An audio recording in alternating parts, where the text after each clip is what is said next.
99% মসজিদ কেন, পৃথিবীর সমস্ত মানুষ যদি এই আমলে অভ্যস্ত হয় আর সেটা যদি আল্লাহ রসুল না করেন, ওই আমল করে কি আল্লাহ সন্তুষ্টি অর্জন করা যাবে? এই যে জমজমের পানি দিয়ে আপনি কবরের উপর ঢেলে দিলেন, এই কাজটা দিয়ে আপনি মনে করছেন আপনি বোধহয় একটা ভালো কাজ করলেন। এই কাজটাই ভালো কাজ। এই ভালো কাজ যদি আল্লাহ রসুল করতেন আপনি করতে পারতেন। আল্লাহ রসুল যে কাজ করেন নাই সেই কাজ আপনার কাছে যতই ভালো মনে হোক না কেন, ওই কাজটাই ভালো কাজ। ওটার নাম কি? বেদাত। ওটার নাম স্পষ্ট বেদাত। যদিও আপনি সেটাকে ভালো কাজ মনে করেন। 5 ওয়াক্ত সালাতের পরে দলবদ্ধভাবে মোনাজাত এই বাংলাদেশের 99% মসজিদে চলে। 99% মসজিদ কেন, পৃথিবীর সমস্ত মানুষ যদি এই আমলে অভ্যস্ত হয় আর সেটা যদি আল্লাহ রসুল না করেন, ওই আমল করে কি আল্লাহ সন্তুষ্টি অর্জন করা যাবে? এই বুঝটা আমরা সারা জীবন সারা বাংলাদেশের প্রতিটা প্রান্তে প্রান্তে আমরা এই বুঝটা বোঝানোর চেষ্টা করো, মানুষকে আমরা বোঝাতে পারি না। মানুষ মনে করে ভালো কাজ করলে সমস্যা কি, ভালো কাজ করলে সমস্যা কি? যেই কাজ আল্লাহ রসুল করেননি সেটা তো ভালো কাজই না। আপনি যেটাকে ভালো কাজ মনে করছেন ওটা ভালো কাজই না। কারণ যদি ভালো কাজ হতো তাহলে সবার আগে কে করতেন? মুহাম্মদ রাসূলুল্লাহ সাল্লাল্লাহু আলাইহি ওয়াসাল্লাম করতেন। ভালো কাজ যদি হতো সবার আগে করতেন সাহাবীরা, তারা করেননি, ব্যাস আমরাও করব না। বিশাল আপনি একটা তাবলীগের মাঠে বাংলাদেশ থেকে লক্ষ লক্ষ মানুষ নিয়ে গেলেন, নিয়ে যাওয়ার পরে সবার শেষে একটা আখেরি মোনাজাত করে দিলেন। এই যে আখেরি মোনাজাতটা আপনি করলেন, এর মাধ্যম থেকে আপনি মনে করছেন আল্লাহ সন্তুষ্টি অর্জন করা যাবে? বিশাল জানাজা পড়েছেন আপনি, পড়ে আপনি বলছেন যে জানাজা সালাতে সানা পড়বেন, সূরা ফাতিহা পড়বেন না। এই যে কথাটা আপনি বলে দিলেন, বলে দিয়ে আপনি বেদাতের পথ পরিষ্কার করে দিলেন। জানাজা সালাতে কি সানা আছে? জানাজার সালাতে সূরা ফাতিহা আছে, উল্টাটাই করে দিলেন আপনি। আবার এখন যখন আমরা বলছি যে না সূরা ফাতিহা ছাড়া জানাজার সালাত হবে না, তখন তারা আবার বলছেন যে না সালাত জানাজার যে সালাত এটা আসলে সালাত না, এটা হচ্ছে দোয়া, এটা হচ্ছে দোয়া অনুষ্ঠান, এই জন্য এখানে সূরা ফাতিহা পড়ার দরকার নেই। তাহলে আপনি সানা পড়তে বলছেন যে আবার সালাতের মধ্যে আমরা সানা পড়ি। সানা কি সালাতের বাইরে অন্য সময় পড়া হয়? একবার আপনি বলছেন দোয়া, আপনার ভুল আমলটা টেকানোর জন্য, বেদাতি আমলটা টেকার জন্য আপনি আপনার ইচ্ছা মতো যা খুশি বলে যাচ্ছেন। সম্মানিত উপস্থিতি, এই জায়গাগুলোতে আহলে হাদিসদের ভাইদের সাথে অন্যদের সবার গন্ডগোল বেঁধে যায়। আমরা সব সময় বলি সুন্নাতের কথা, সুন্নাত যদি সবাই মেনে চলতো, মানুষে মানুষে এই হাঙ্গামা ফাসাদ কখনোই হতো না, আলেমে আলেমে বিভেদ কখনো হতো না, এত দল উপদল মুসলমানদের মধ্যে সৃষ্টি হতো না, এত কথা এত মারামারি হতো না।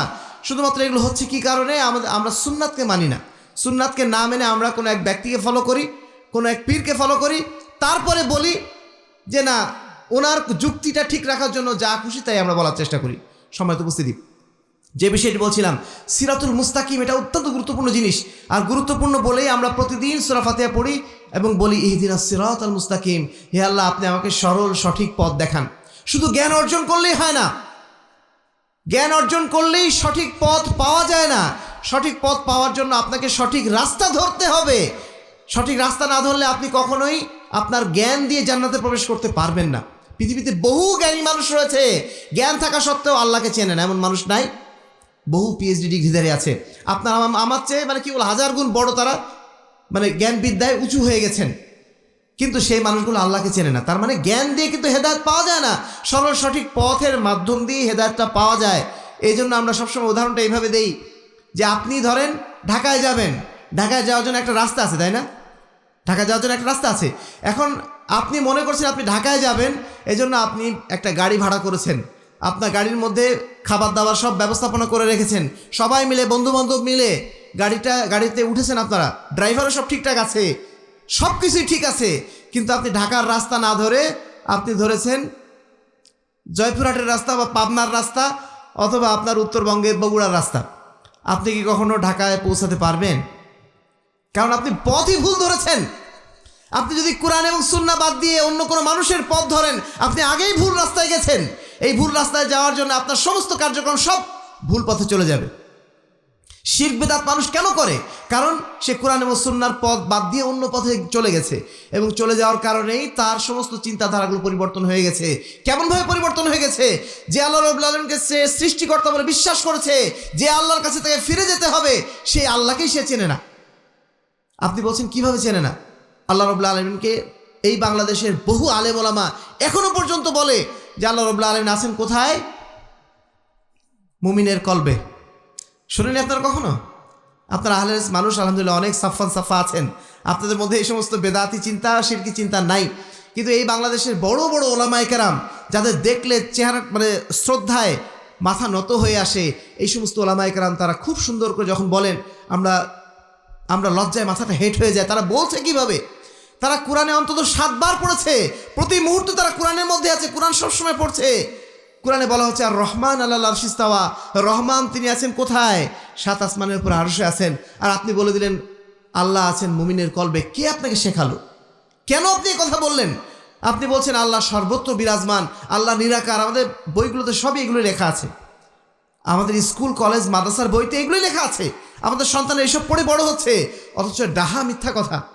আল্লাহ রাব্বুল আলামিন সম্পর্কে আমরা জানলাম না, তাহলে কিসের জ্ঞান অর্জন করলাম? এটার মূলত সমস্যাটা কি? সিরাতুল মুস্তাকিমের পথ অনুসরণ না করা। কোরআন এবং হাদিসের বাইরে অন্যদের কথাবার্তাকে বেশি গুরুত্ব দেওয়ার কারণে আমরা আজকে এই ভুল পথে চলে গেছি। আমি আপনাদের প্রতি বিনীত অনুরোধ রাখবো, আমরা আহলে হাদিসরা অনেক সময় ভুল করে ফেলি। আহলে হাদিসদের মধ্যেও এরকম পাগলামি আছে অনেক। আমরা কিছুদিন আগে শুনলাম জয়পুরহাটের একটা এলাকায় একই দিনে আপনার সিয়াম পালন করতে হবে সারা বিশ্বব্যাপী, এবং একই দিনে ঈদ পালন করতে হবে, এরকম একটা দল বেরিয়েছে আহলে হাদিসের মধ্যেই। এই যে পাগলামি কোথা থেকে আসলো?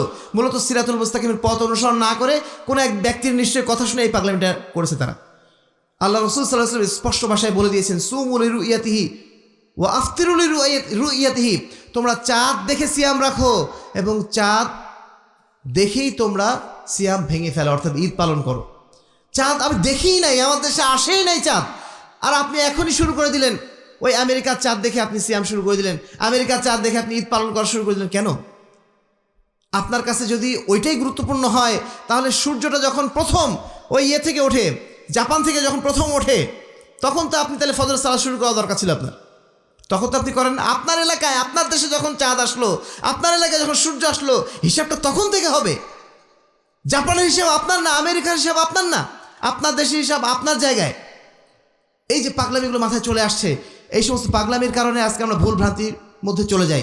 সবসময় মনে রাখবেন আমাদের দুটাই চলার পথ, কোরআন এবং সুন্নাহ, এর বাইরে আমাদের চলা যাবে না। 2 নম্বর হচ্ছে এই কোরআন এবং সুন্নাহকে বোঝার সময় বুঝতে হবে কিভাবে। সাহাবীরা যেইভাবে বুঝেছিল ওইভাবে নিজের মতো করে বুঝলে ভুল পথে চলে যাবেন। একজন মাওলানা উদাহরণ দিচ্ছেন এইভাবে, একটা বাসে ড্রাইভার বসে আছে, হেল্পার বসে আছে, পিছনে দুই বন্ধু গল্প করছে, বলছে বাস চালানো তো খুবই সহজ, শুধু হ্যান্ডেল ঘোরাবো আর বাস চলবে। আরেকজন বলছে যে আরে বাস চালানো এটা তো কঠিন কথা বললি, বাস চালানো আরও সহজ। যে বাম দিকে বসে আছে সে বলছে ওই দেখছিস না হেল্পার খালি বাসে একটা বাড়ি দেয় বাস থামে, 2টা বাড়ি দেয় বাস চলে। মানে দুইজনের কাছে বাস চালানোর সংজ্ঞা 2 রকম। একজন মনে করছে যেহেতু ড্রাইভারের দিকে তাকিয়েছে, ড্রাইভার যেহেতু হুইল ঘোরায়, ওইটাকে মনে করছে সে বাস চালানোর সিস্টেম। আর যে হেল্পারকে দেখেছে সে মনে করছে যে হেল্পার যেভাবে করছে ওইভাবে বাস চলে। এইভাবে কানার মতো করে ইসলাম বুঝলে হবে না। ইসলাম বুঝতে হবে, কোরআন এবং হাদিস বুঝতে হবে, সাহাবায়ে কেরাম যেভাবে বুঝেছিলেন